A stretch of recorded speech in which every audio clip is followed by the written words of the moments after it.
My name is Scott Lambert, and I am the webinar coordinator for the VCOS section of the International Association of Fire Chiefs.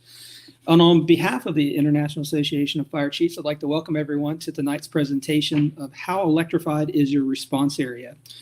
We have a full show tonight, so I'll get straight into some housekeeping items prior to going over to the moderator. First and foremost, we'll be utilizing voice over IP technology, so feel free to utilize your computer speakers or headset.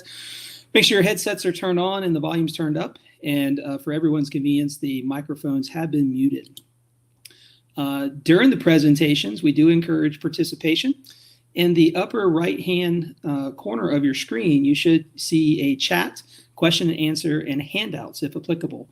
And so throughout the presentation, if you'd like to chat with the panelists, feel free to do so using the chat functionality. We'll also encourage everyone to post their name and their department affiliation so we can get to know everyone in the audience. And likewise, if you have a question for the panelists, feel free to post that. I'll be monitoring those behind the scenes and inject those into the presentation as applicable. If you experience any technical difficulties tonight, you can contact IFC support at webinars@ifc.org. We have someone monitoring that email address, and they'll gladly help troubleshoot your issue in real time. And before I turn it over to Chief Yancey tonight, I would like to give a plug for the upcoming event. It's our flagship event for the VCOS, Symposium in the Sun, just a few weeks away down in beautiful Clearwater Beach, Florida.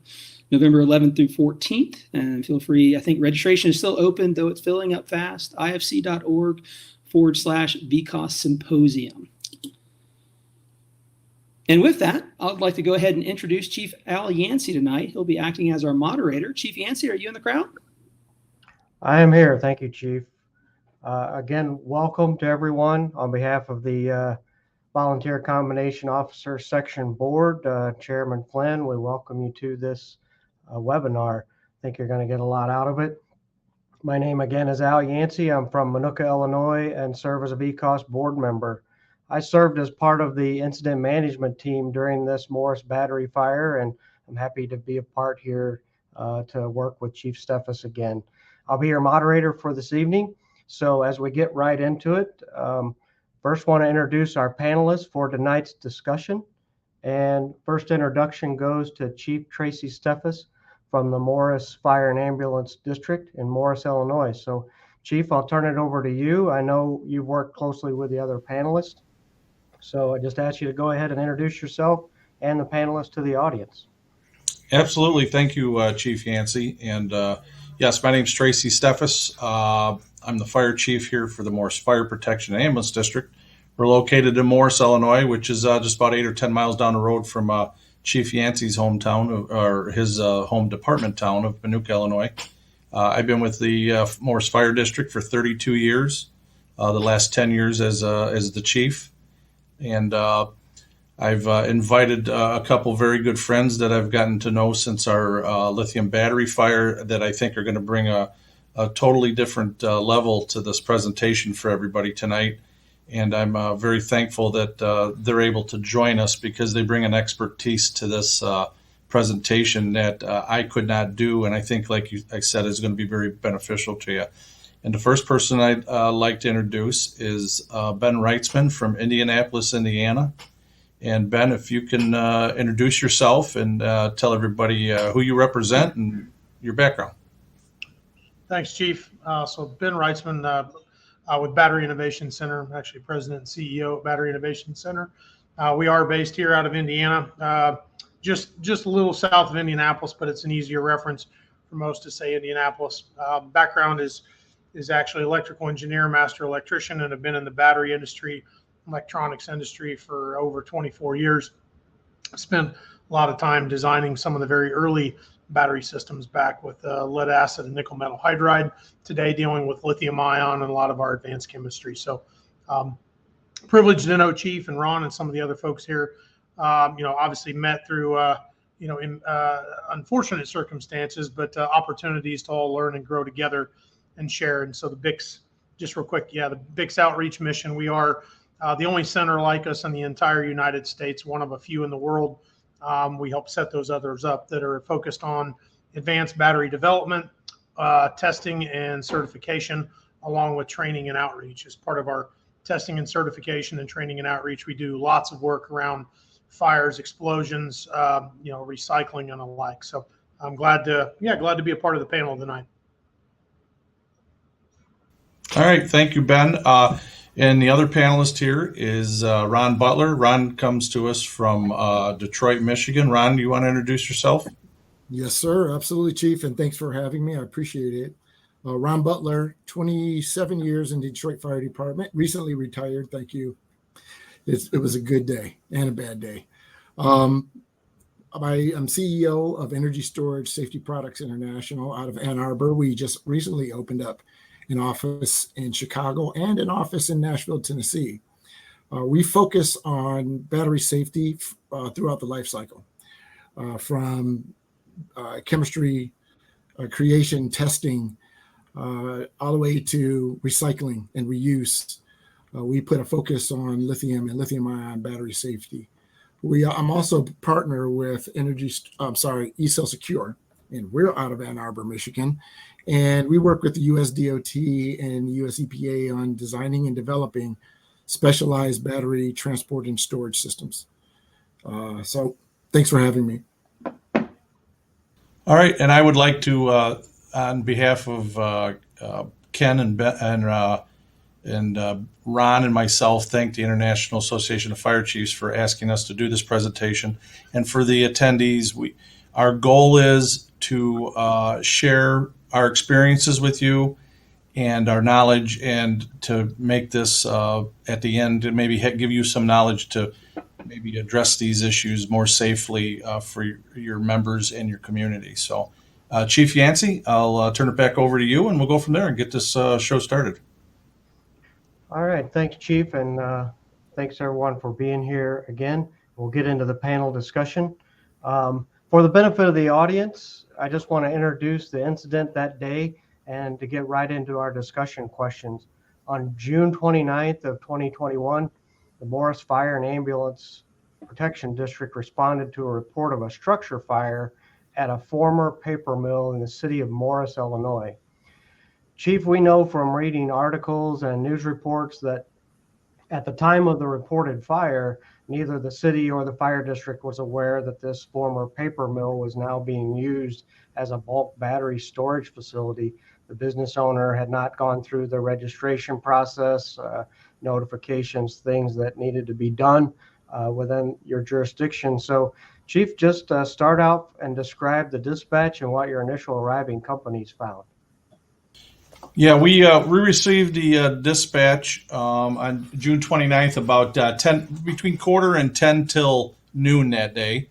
Our initial response was 2 engines, a truck, 2 ambulances, and 3 chiefs. And then we also get auto aid, which comes from Chief Yancey's department and a couple other neighboring departments. The paper mill property is about 20 acres, 25 acres. The paper mill closed around 1980. The paper mill, during its height, built the east side of our community. Our community is about 15,000 people. Our fire district's 140 square miles. We protect about 22,000 people. And so the initial response was that first engine arrived. It was about 3 minutes away. They pulled up. Building's 200 by 300. And yes, we had no idea these batteries were stored in a building. There was no business license applied for with the city. And if you drove past this facility, which I think you can see on the slide, you can see a couple abandoned. I don't know who clicked that one, but there we go. You can see the trees around, a couple abandoned trucks, has a fence. So when you drove past this building, you had no idea nothing was going on in there, and the sprinkler system had not been active for probably well over a couple decades, if not longer. So yeah, when we pulled up, I always thought this building was abandoned. So when the initial engine pulled up, you can see from looking at the picture, it did a forward lay into the facility. Ironically, the only phone call we got reporting the structure fire was the fire chief that I replaced 10 years ago. He retired. So he was driving by and he was one that called it in. So they did a forward lay, 3 men on the engine. We do a leader line off the back, stretch to a 2.5 inch hand line. into that facility. Now that picture there, you see some orange or red. That's actually the outside color of the building there. I don't believe that's fire in that picture, but so they went in with that leader line with a smooth bore and started stretching it to attack that fire, and things were not really kosher inside the building. It just we had some spot fires all over the place, and the smoke wasn't all the way down to the floor yet. And they did start flowing water, and when they realized how deep the fire was in the building, they actually came back out to wait till we got some more crews and to extend that leader line back into the building. And then, of course, our truck company arrived, and then our starter mutual aid company started arriving. And probably about 15 minutes into the fire, I had a employee come up to the command vehicle and tell me that they had about 80 to 100 tons of lithium batteries stored inside this facility. So that's when we first learned about it. So we probably were flowing water for 10 minutes, not a high volume because we were doing a 2.5-inch smooth bore. So we're flowing that water for about 10 minutes. And at that time, when we found out we had lithium batteries, we shut that line down and pulled everybody out to reassess our attack plan. So Chief, now that you know that someone from the company is out there telling you what's going on, describe the first steps that you took so that you could begin to get your arms around the incident. Tell us about, consultation. I know you and I had discussions about, some phone calls that you made to people, just trying to figure out what do we do next. Yeah. At least in our MABUS division, and for those of you that are not from Illinois, it's called the Mutual Aid Box Alarm System. Most of the state is involved in this, and our MABUS division, MABUS 15, which Chief Yancey's part of, we have a very active incident management team, a MIST team. So I started getting some phone calls from them members.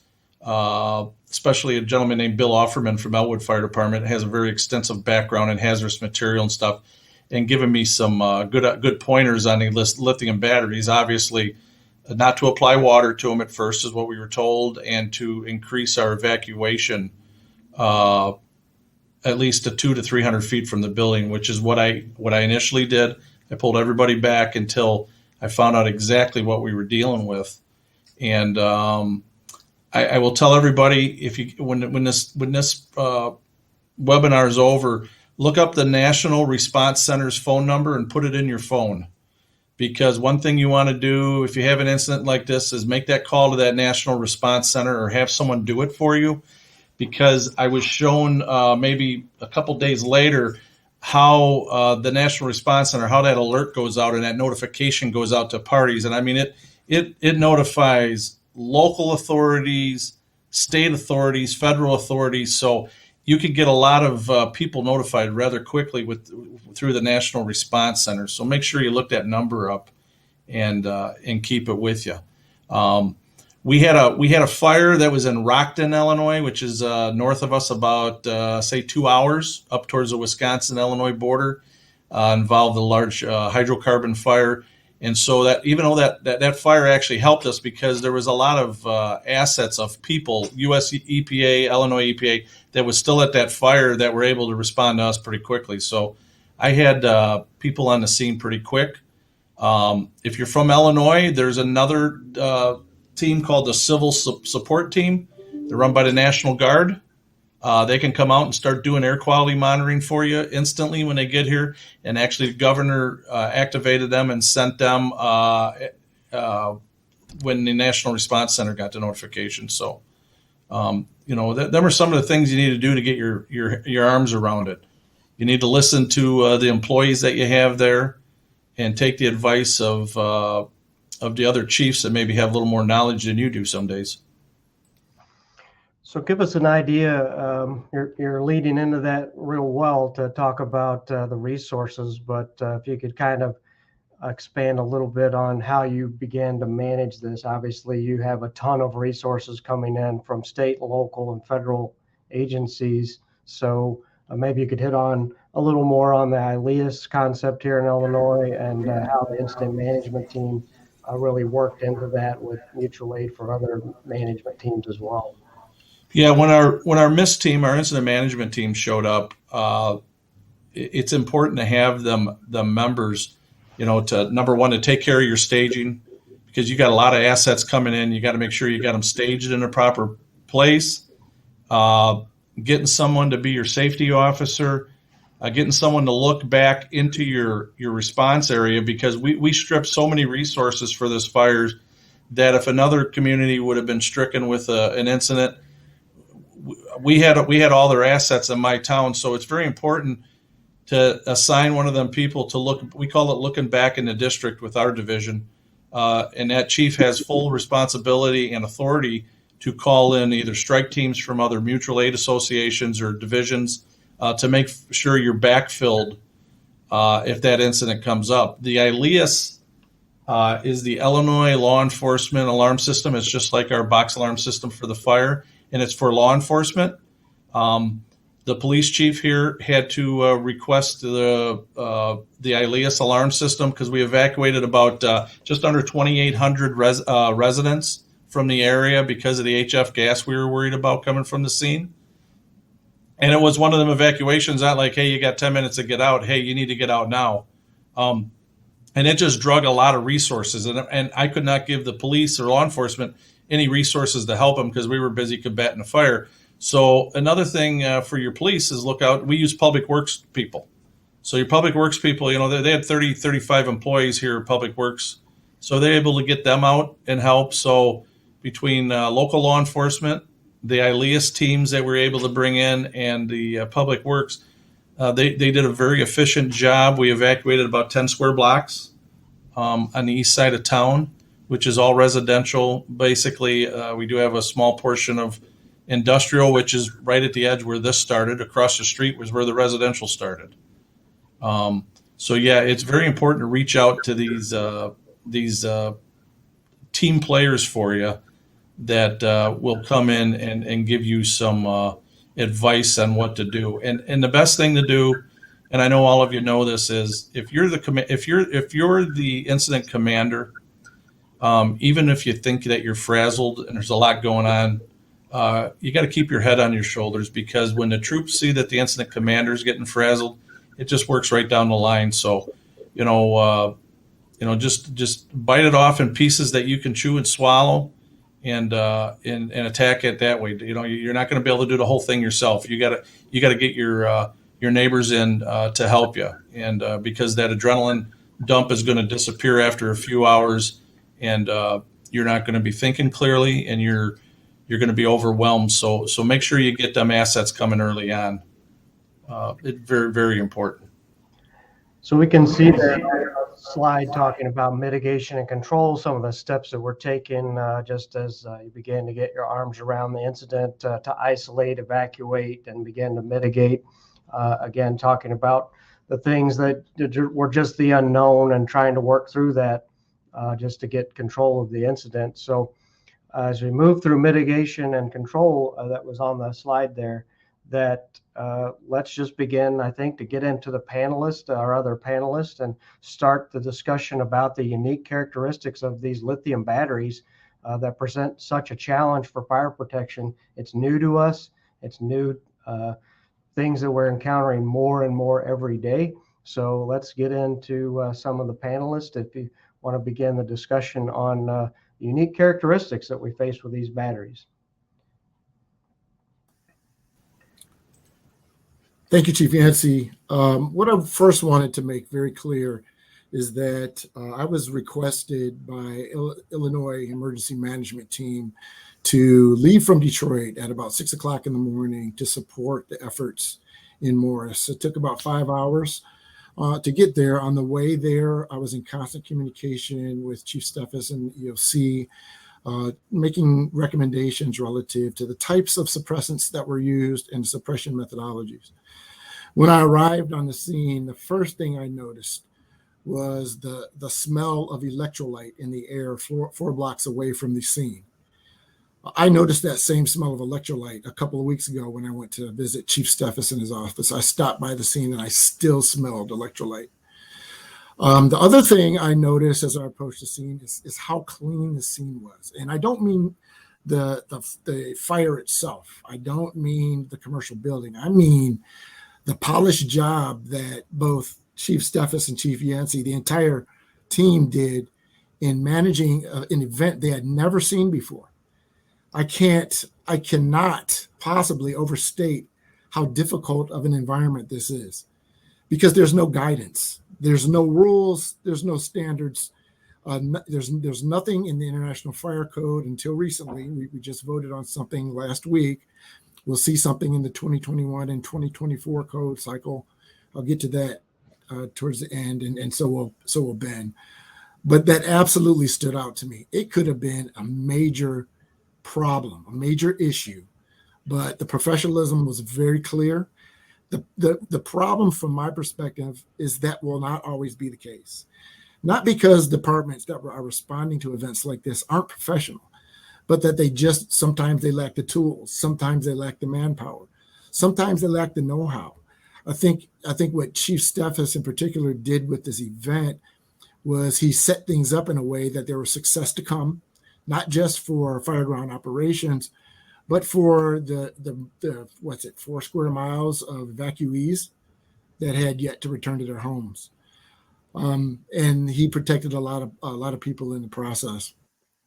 What I also noticed when I arrived was how small 100 tons, 80 to 100 tons of batteries really is. I've been in a number of these scenes. I've seen 1,000 tons in warehouses. But in order to really get a concise idea of what's happening on scene, you had to see what 100 tons looked like.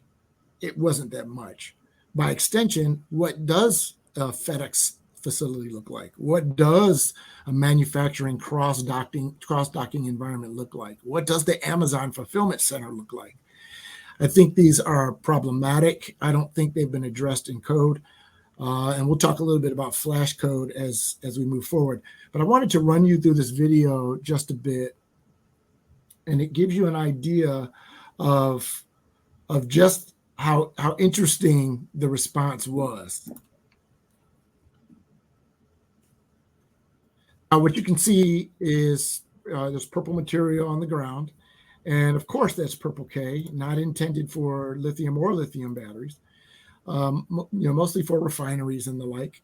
You can see burned piles of batteries in the back to the left as the drone. This is a drone footage captured on a drone. I think Chief made the right call not allowing firefighters in there en masse. We don't know what's burning. We don't know what the off-gassing looked like. We don't know what pockets of flammable and explosive gases still exist in this building, even though it seems open. On top of the purple K, they applied Portland cement, which at first blush I thought was kind of weird. But then when I thought about where they are, the call made perfect sense. You got to keep in mind that they're trying to control this event. Again, there are no guidelines. No one's out there saying you should use this suppressing medium. So they did what they knew best. They applied something that they thought would encapsulate the burning batteries. Was it the right thing? Well, who knows? And in a flash, in an emergency situation, again, I go back to fireground management. I thought it made sense. So it was really interesting how, as a firefighter of nearly 30 years, to see other departments, choose different pathways. And at the end of the day, they're plausible. You can make an argument for why they did it. Now, we'll probably learn from this. Was Portland cement the appropriate medium?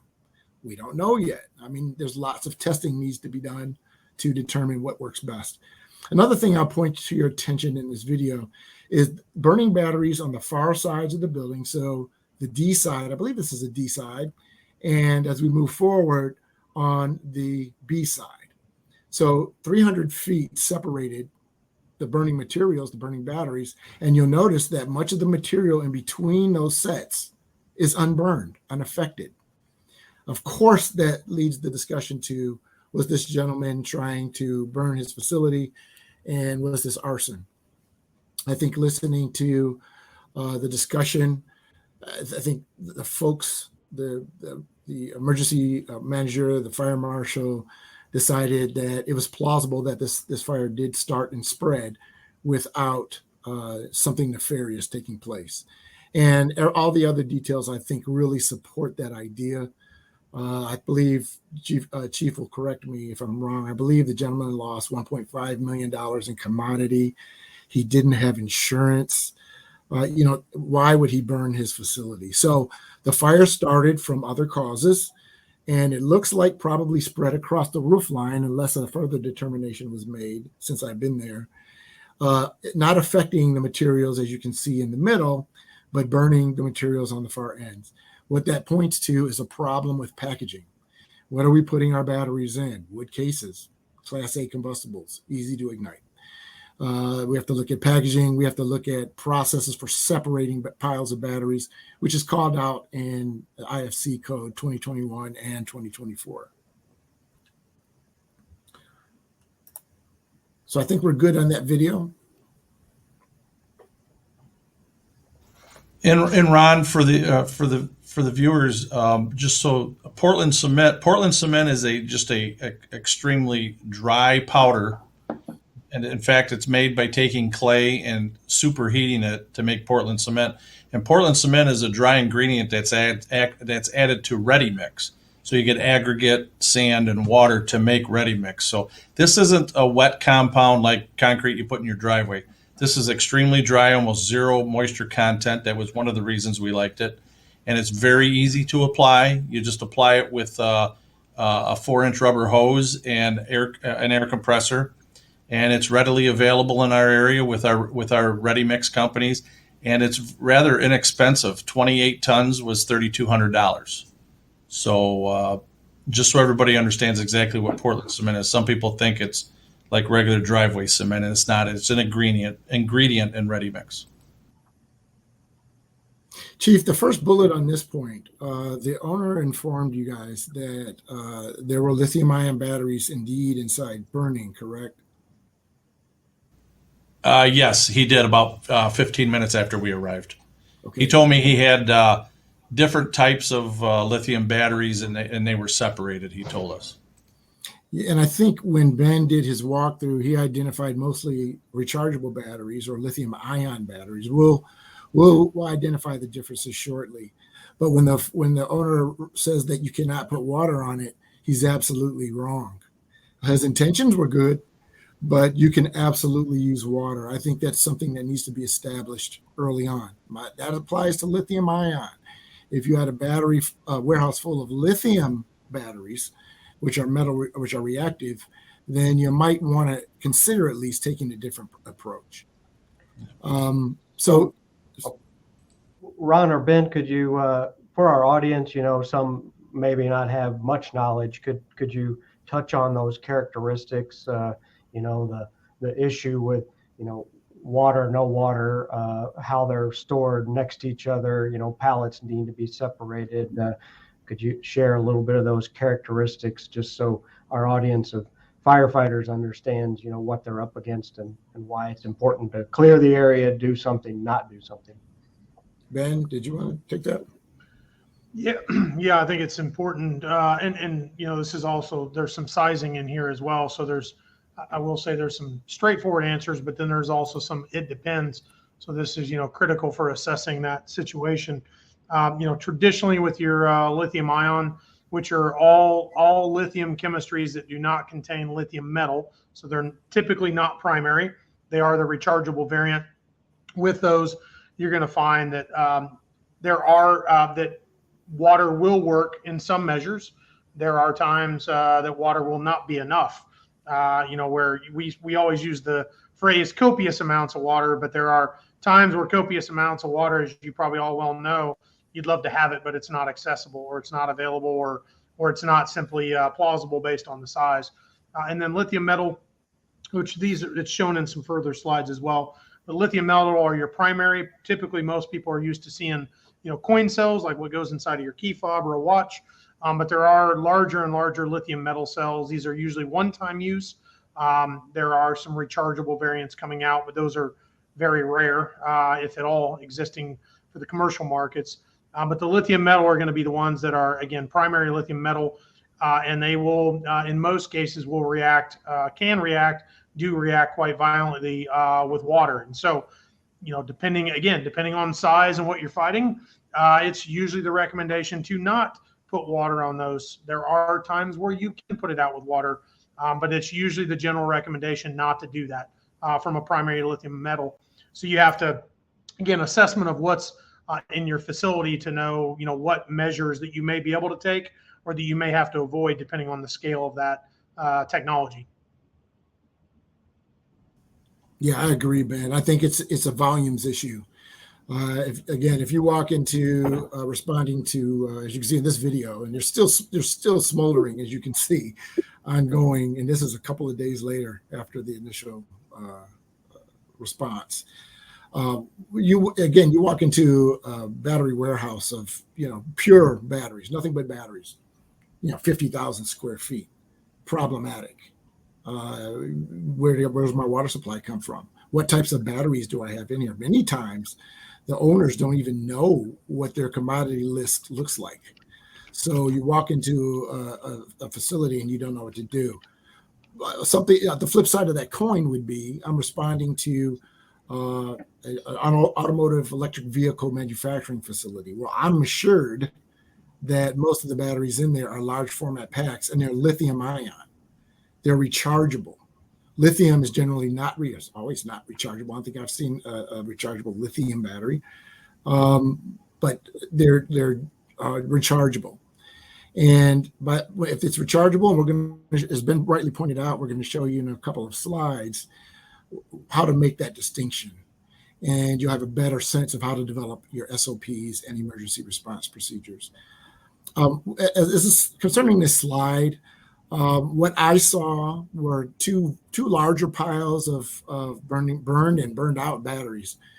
And we saw some assessment by EPA, which was ongoing, by the way, some spikes in HF gas production, which is really the boogeyman.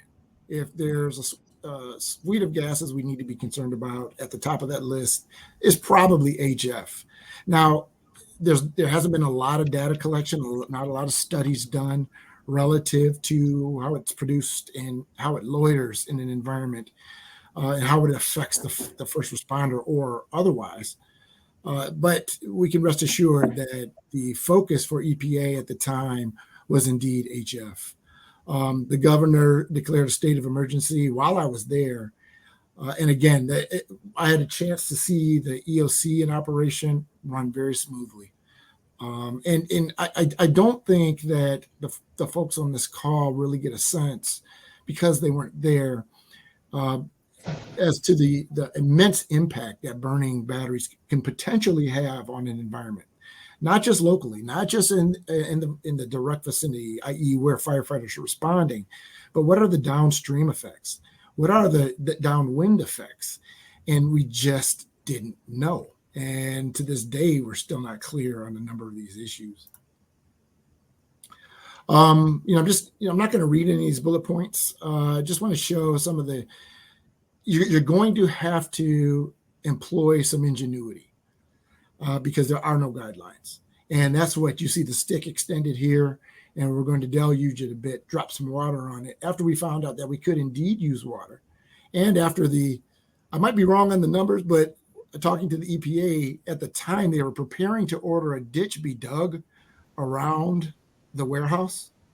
We actually dug that ditch on the day two because we didn't know how much runoff water we were going to have, and we had none. The building actually contained all the water that we flowed in that building. The building contained it, and we didn't use a lot of water. Like you said, this slide here shows Chief Yancey's straight stick for Manuka. I decided to use his truck instead of mine, get his dirty. But what we did is, after we did a drone flight after the Portland cement had been applied for a few days, we identified these hot spots. And then after more education that we knew these were lithium ion locations, I called it goose drowning. So we goose drowned them to slow down the propagation of that thermal runaway to the batteries that weren't involved already. and we were successful with it. We really were. We had one spot that was lithium metal that we allowed to burn itself out. So, but you're right, Ron and Ben. The biggest thing is knowing what you have when you pull up. If you don't, you can't just throw water around. You got to know what's in there, how much of it, and where it's at. I think Ben told me the day we took a walk. I think Ben said he identified 27 different types of batteries, and he quit counting.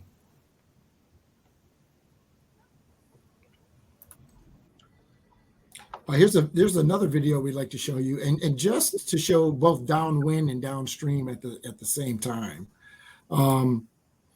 Is the tactical use of drones was really effective here.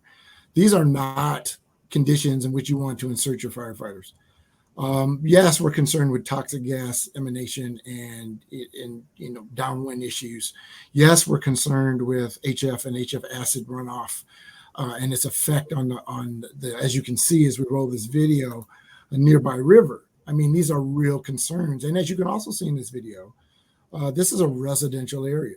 So this is big impact. This is not something that we take lightly. Most importantly, from I've been fortunate and unfortunate at the same time to be in a number of these responses, is, what conditions are we placing our firefighters? It's extremely explosive. Even in open, they've ripped open the A side of this building. We don't know where the pockets of gases are accumulating. We don't know the levels of explosive gases accumulating in those spots. We don't know the toxic gas release. We have no clue, and they're significant. And Ben will point out to you just how significant they are as we move forward. But just to finish off this video, they set up good perimeter, upwind.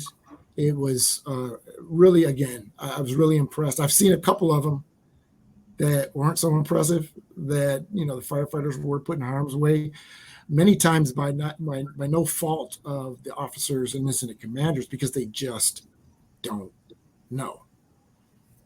So we're good on that. We do have a question from the crowd as they're looking at that.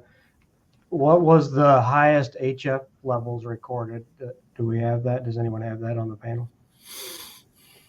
I don't remember numbers. I know there was a brief spike. It wasn't significant, but it did go above acceptable levels, but it was very briefly. Yeah, I don't remember the numbers. I know that they're actually posted on the US EPA website, because they have to post their numbers every 24 hours. But yeah, we did go above action levels, and like you said, Ron, it was spikes. So it wasn't like it would go above the action level and remain there for 15 minutes, half hour, an hour. It were spikes, and then they'd come back down. And they have never told me what would cause that, and then what would cause it to go back down. But I know that the levels that they got was only a couple spikes off the property line, and then everything was contained within the property line. And the US EPA had a contractor, I believe their name was Start, and once they showed up, the civil support team quit monitoring, and then it went 24/7 for monitoring for, the fire. I had to fire for 28 days, and then I think they monitored for probably 35 days. And then we realized around day 33, we weren't getting any readings. So that's why we quit it at 35 days into the incident. So just so you know, if you get one, you're in for the long haul. You're not going to go home the next morning. So we had a fire presence for 28 days, and that takes a lot of manpower also. Yeah, and this has been the specific devices to actually monitor that very, very well based on the conditions of a battery fire are pretty tough. I would say I can't comment on the equipment that was used there, Chief Ron. You probably would know which ones you used, but there are definitely devices that have recording capability, but they're not as conducive to battery fire. So some of those spikes and others you saw may have been in addition to sustained levels that may not as be easily recorded with the particular equipment. I know even in our facility to monitor that, we have to use some very, very specific equipment to be able to look at all activity versus some of the activity. So Ben, kind of following up on that, for a local community that's facing this situation, where do they go to try to get some of that public or private resources? Would you have an idea where they might seek that out? So yeah, for the fire teams, MSA is working on some compatible versions. They finally have modules that are out now that are compliant, just recently available, that are compliant with battery fires, that are kind of their chemical modules, but have been adapted. Honeywell has a few. There's some others that are coming along as well. I would say, checking with most of what's going to supply to your local first responders. Definitely checking back up with them. If your equipment or your sensing modules are, less than a year old, you may find that they're compatible. If they are within a year or greater older, and you've just been calibrating and monitoring those, a lot of those do not have the sensitivity required for a battery fire. Yeah, we received a Draeger sniffer tool. Draeger, yep, as well. Yep, they gave it to us, Ben. I had to prod them to give this equipment away, but they gave it at no cost, and it's for the chief, Chief Steffes. If you guys want to use it, attach it to a drone and do fly throughs, we're going to be able to experiment with these things. The problem with that type of technology is that it's not intuitive. It is very complex, and you couldn't use it on a fire scene unless you were expert at using it. And it becomes problematic if indeed you want to use it in an emergency situation. Yep. But Draeger has donated it, and I'll drop it off to the chief next time I see him. Ron, if you could go ahead and kind of cover through these slides, the heat signatures and information we have here, impact on the industry, those type of topics. Yes, sir. Before I run the video, and again, hats off to the fact that they even decided to use, the thermal imaging technology inside the building in place of a firefighter. Most departments would just, react and send their firefighters in.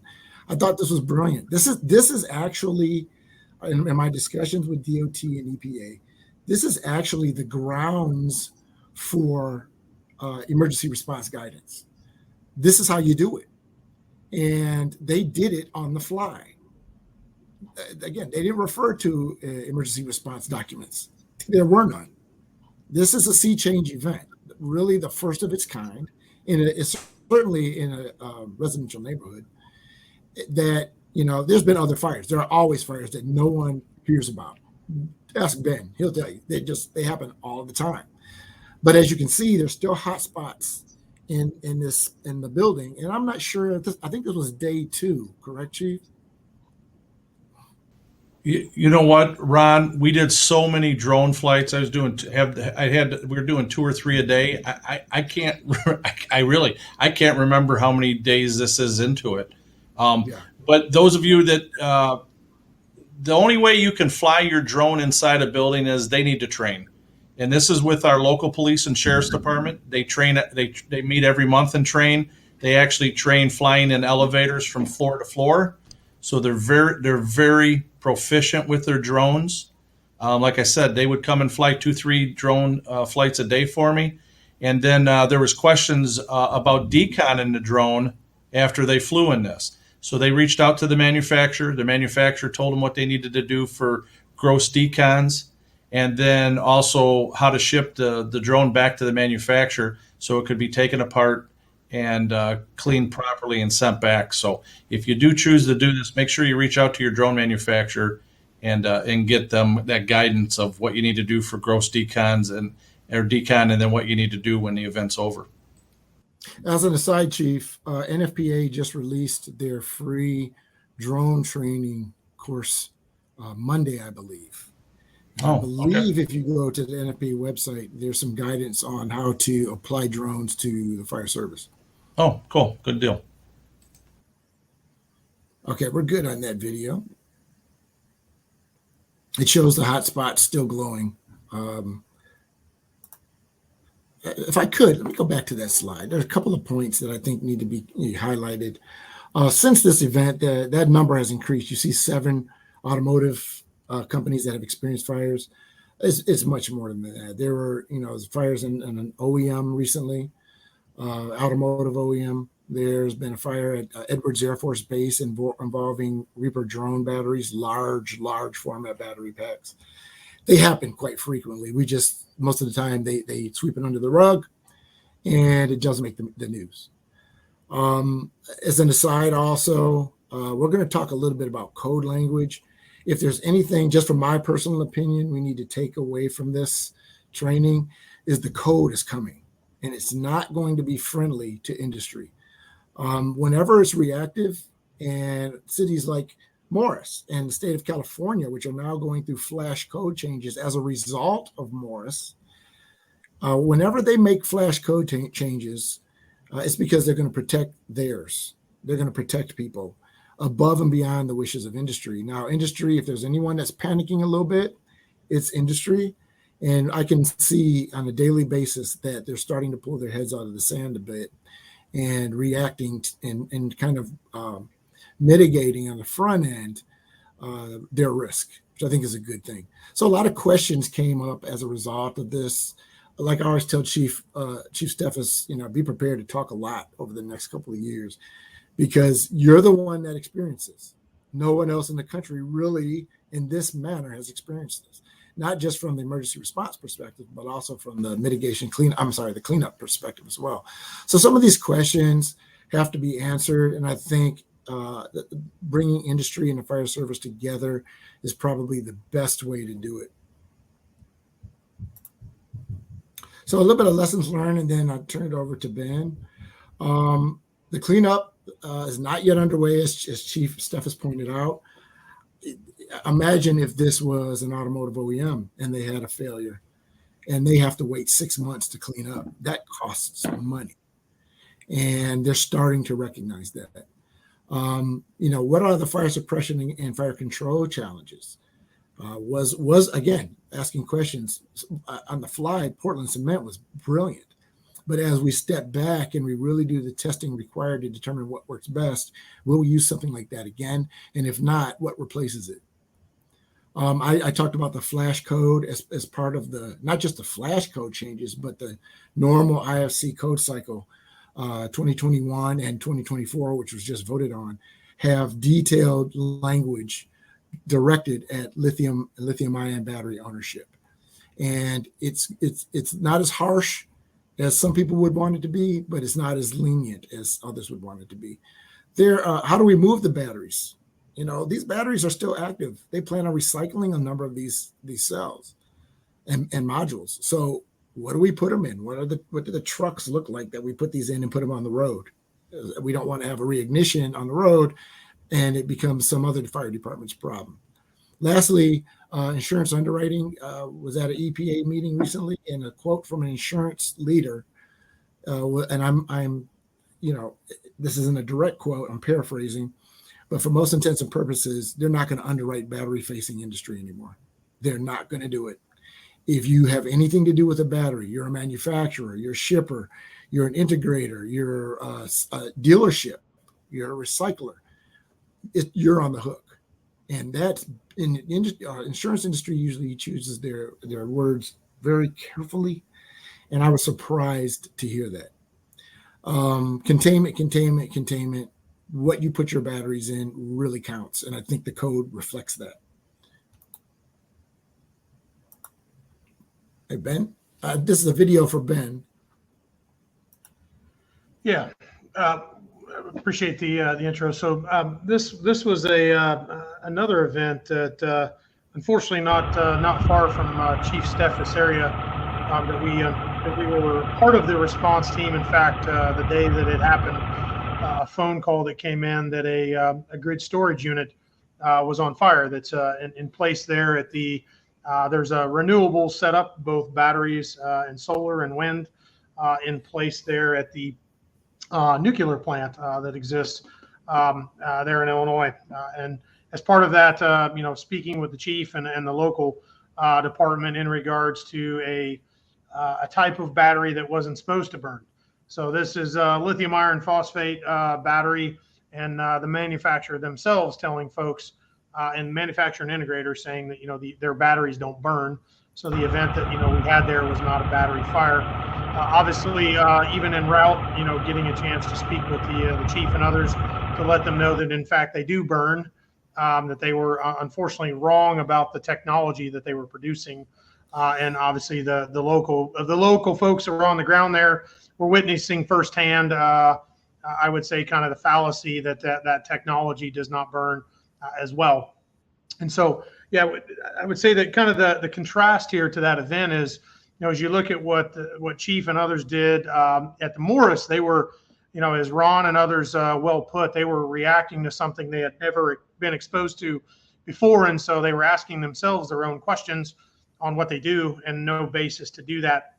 Where we were able to, on the Marseilles fire, just by having a level of expertise now around them from a fire not too much prior to that, to be able to phone in and ask the right people, what do we need to do?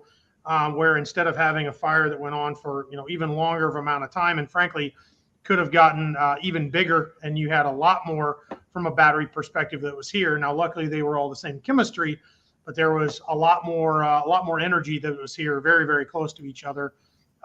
The ability to put this out in a very short manner and be able to mitigate that in a very short manner as well. And frankly, for the local fire departments plus others that joined them, a chance to have some shared learnings that came, frankly, out of the unfortunate events at Morris. I think the key here is for folks to understand is, I would say within the battery world, there's still a lot of misunderstanding even, that there are folks that are deploying technology today. And really the difference you're going to see here in the United States is there's this level of manufacturers, but the manufacturers are not as prevalent here in the United States. What you're going to find more of is you're going to find folks that are integrators. And so they're simply repeating what they're being told, what's on the data sheets. So as firefighting agencies, there's a couple things that, I think is most important out of this. We can go through some more of the slides here, but to understand that the folks that are integrating that, if they're not the one manufacturing everything about it, they may or may not actually understand everything about the technology. And so while it's good to talk to them, it's important to do your own research and make sure that you've got that covered. And I think that's the most important piece there is kind of the trust but verify that we have to do from a battery perspective. So, and as we think about, I was kind of going in here defining a little bit more about battery, just a quick battery lesson for everyone. As a battery can be made up anything from a single cell, so you can have an individual unit that's not very, very big, all the way to these large systems. So where Morris was frankly nearly every product inside there was a single cell or a small battery pack, and there was lots and lots of them at the Marseilles location.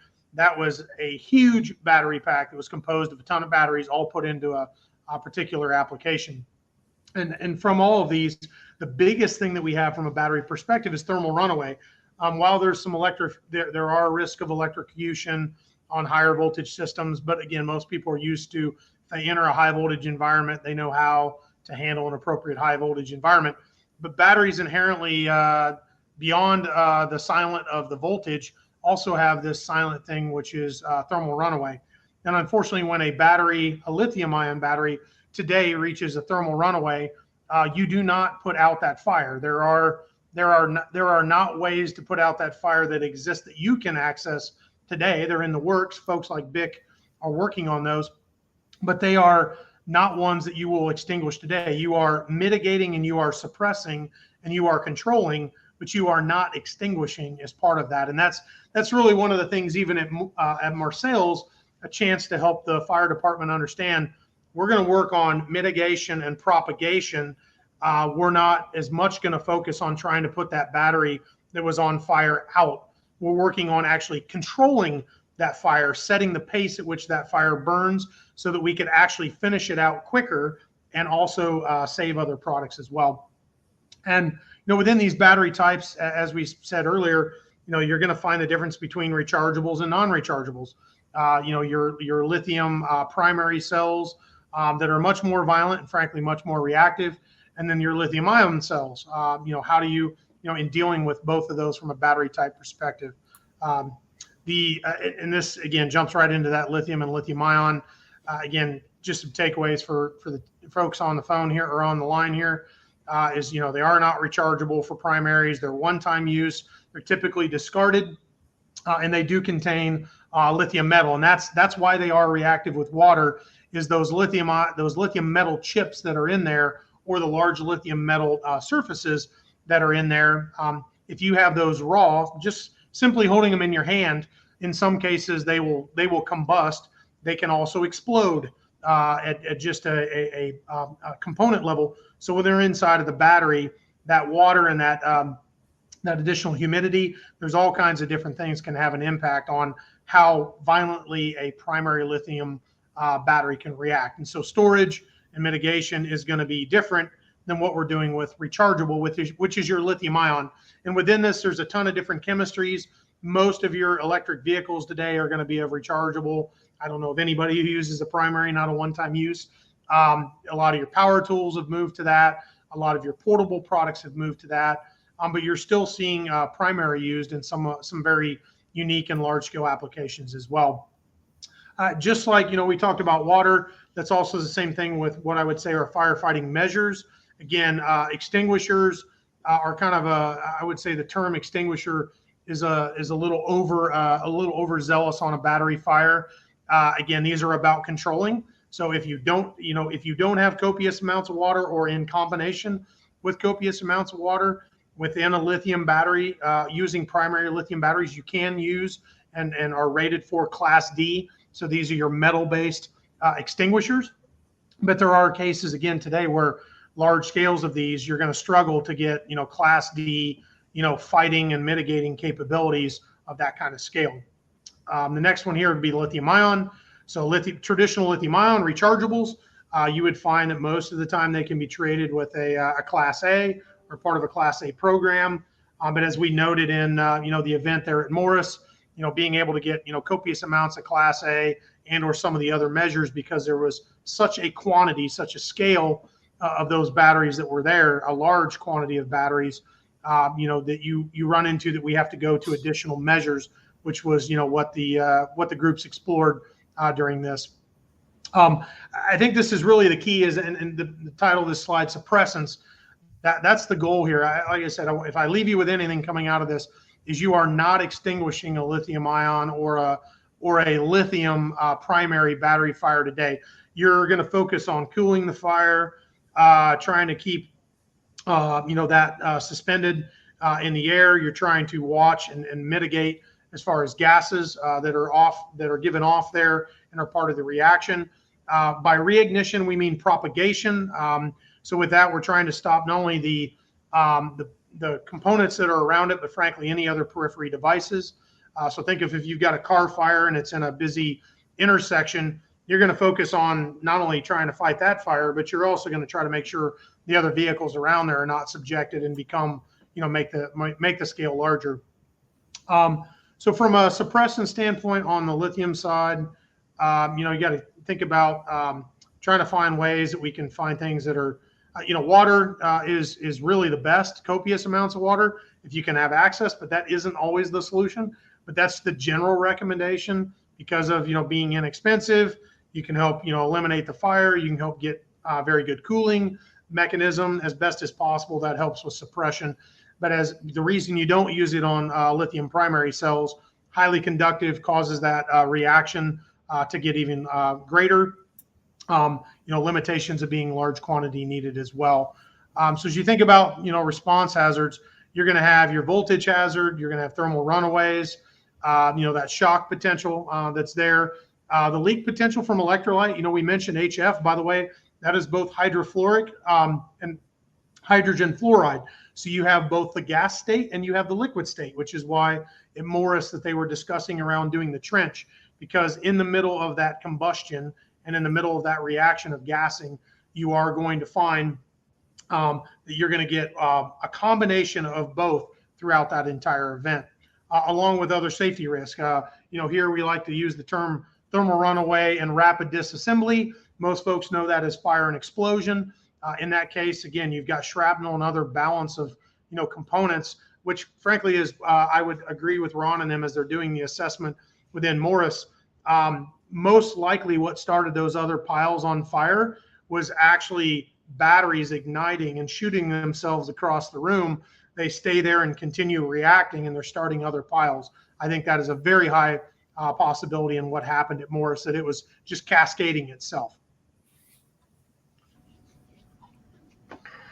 With that, I think that rounds out our slides. I think Ron and Tracy, I think we were going to maybe look for additional questions or other discussion.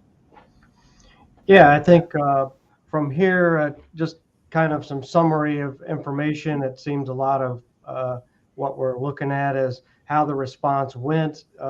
Some great information about suppression or isolation. It almost seems like, I'll just throw this out, it almost seems as though, the primary focus that we're facing as local communities going into a battery fire that is not known specifically what it is would you agree that it's to focus on isolating that area, getting the public away from it, getting other combustibles that you can away from it? Would the panelists agree with that? Like at this point, we're facing just protecting the public, getting them away until we can really identify the specifics. Would you agree with that? Absolutely. Yeah, would definitely agree with that. The protection of balance of product that's around there, similar to what happened in Marcel's. The first question we were asking was, what else is around it? Focus on that. And they're like, well, we're in the middle of, trying to fight this fire. It's like, no. You want to stop others that are right next to it from propagating, because that one is going to keep going. There's nothing you'll do about it. So let's make sure we don't increase the response that you have to deal with. And Ron, I know you mentioned about flash codes and continue work to do code revisions and just a constant work in progress. But to any of the panelists, including Chief Steffes, who I know has been working on some local requirements and ordinances, what would the panelists say to our audience about what local communities can do today with regards to any codes, local ordinances?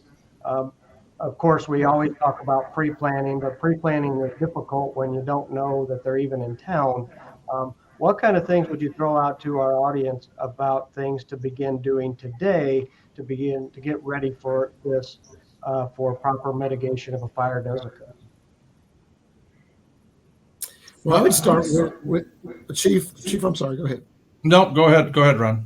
I would just start with letting the AHJ, or making industry in particular, whether it's logistics, warehousing, manufacturing, they have to understand that the local AHJ is boss.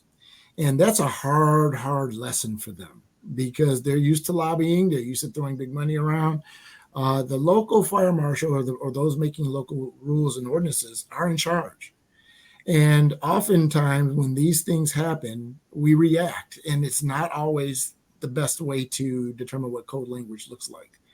You don't want the local authorities reacting because they're going to react to protect themselves based on what they've experienced and they understand. So I think that's lesson number one for industry. Work with the fire service to determine what the code language is. The other thing I would say is from an operations perspective, some of the small things we could do, put together a what we call a battery pack that could be applied to batteries and logistics warehouses. The commodities can be applied to electric vehicles, can be applied to energy storage systems.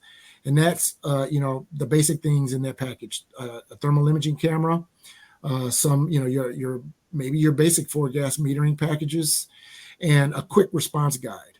Now there's some training that NFPA has done for energy storage systems. That's free, I believe. For firefighters, and that may be a good place to start. I believe they're also going to be releasing their electric vehicle training, which Chief Steffes is. Am I throwing you under the bus, Chief, by saying you volunteered to? It takes a big bus to run me over, so don't worry about it. Chief Steffes has agreed to put together, regional training on electric vehicles, which I think is very, very important.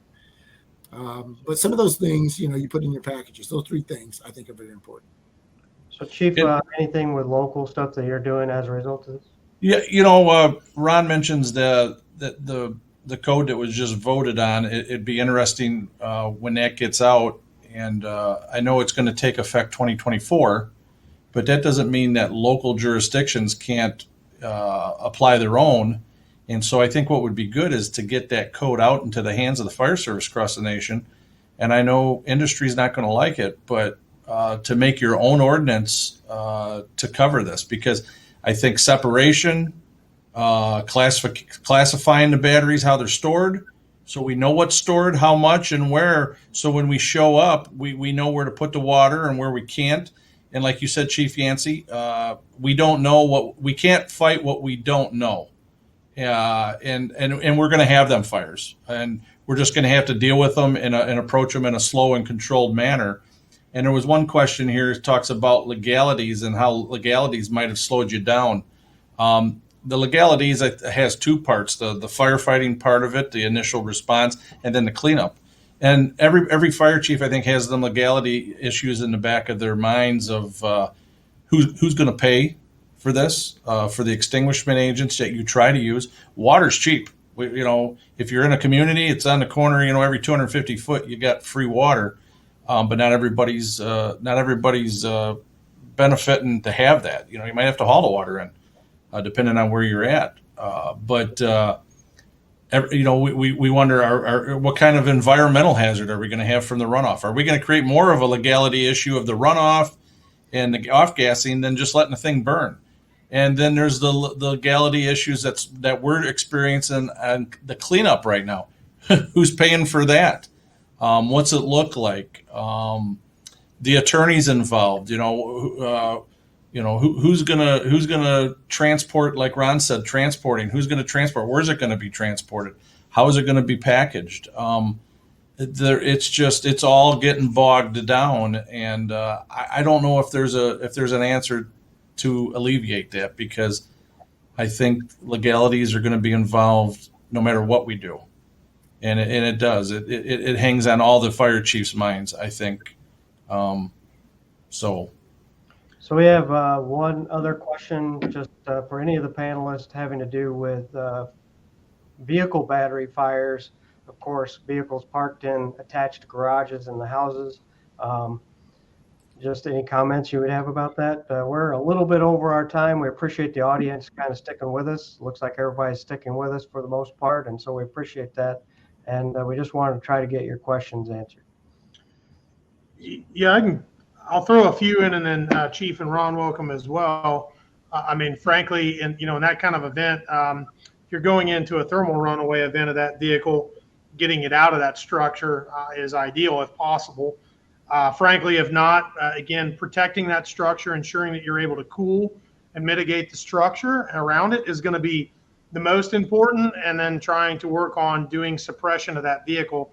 But frankly, again, you're going to find once a thermal runaway, if you would come down, and we're burning vehicles and large battery packs at VIC regularly for OEMs, fires and explosions, to understand what happens. I can tell you, once a vehicle starts, it's going to stay on fire. This is not an ICE where you're going to put it out. What you're going to do is try to get it into a state where you can get it out of there, or to continue to cool it just enough that it will burn as fast as possible. It will finish its burnout, and that you protect the structure around it. So I know for local authorities here in Indianapolis, our information to them is, if it's out on a street, you leave it there, you get other things away from it, create a clearance zone, and frankly, you let that sucker burn as fast and as hot as you can let it burn. If you've got other things around it that you need to protect, that you do some level of cooling, but you want to minimize how much cooling you do to that when you are dealing in a structure or other risks around it.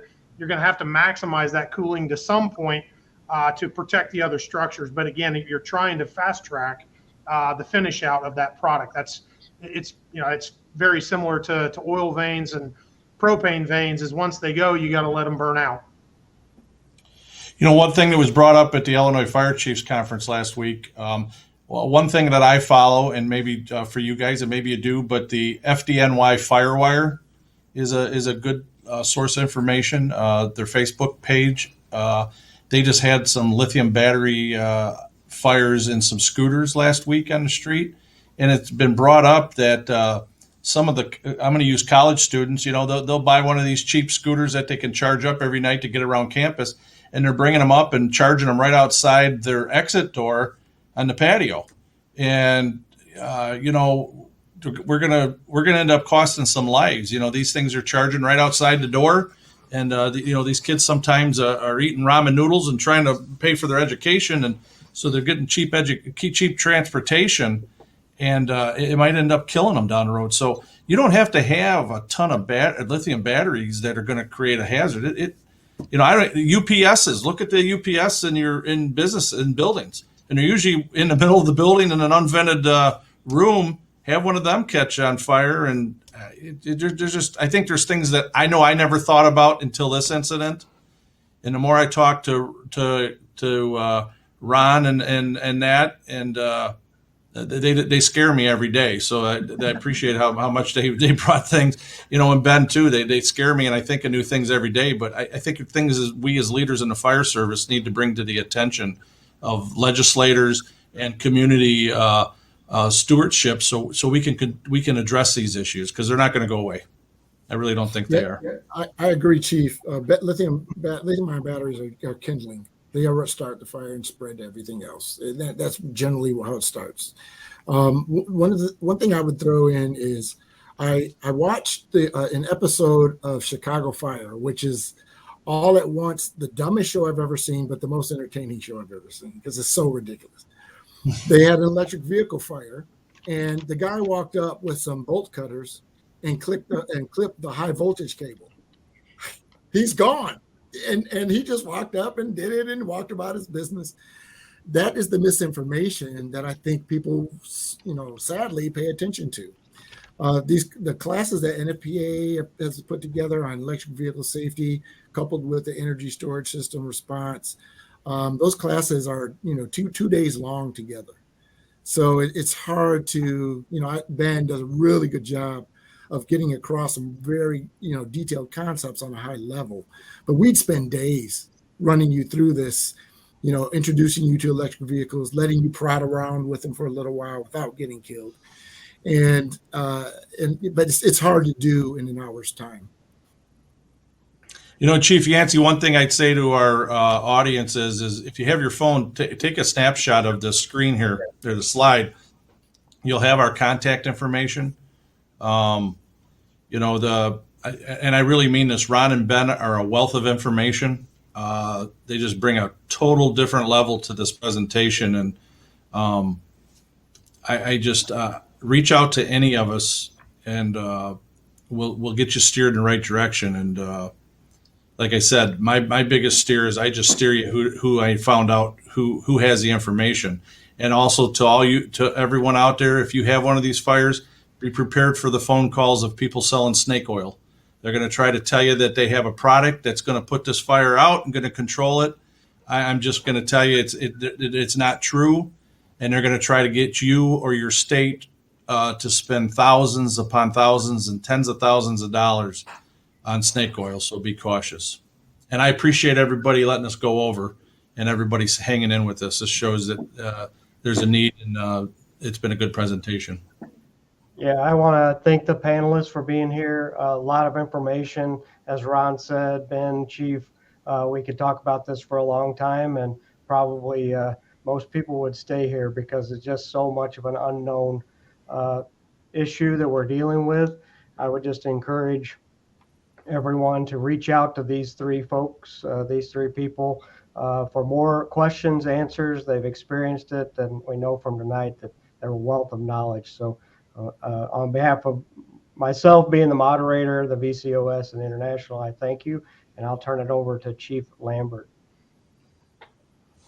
Thanks, Chief Yancey. And I get to just wrap up and let everyone know that we'll be following up with some emails for all those registered tonight that will include a copy of the presentation, as well as information necessary, handouts or any contact information that's been provided through tonight's presentation. So our last pitch is just for everyone in the audience to get involved. Lots of resources there on the scene for you, or on the screen for you. And we welcome recommendations as far as upcoming topics. And we definitely appreciate any feedback that you'll give us in the surveys that will be following by email. So on behalf of the IFC and the VCOS board, I'd like to thank everyone for their presentation tonight. And we'll see everyone on the next webinar. Nan, and we can go ahead and end the presentation. Thanks, everybody.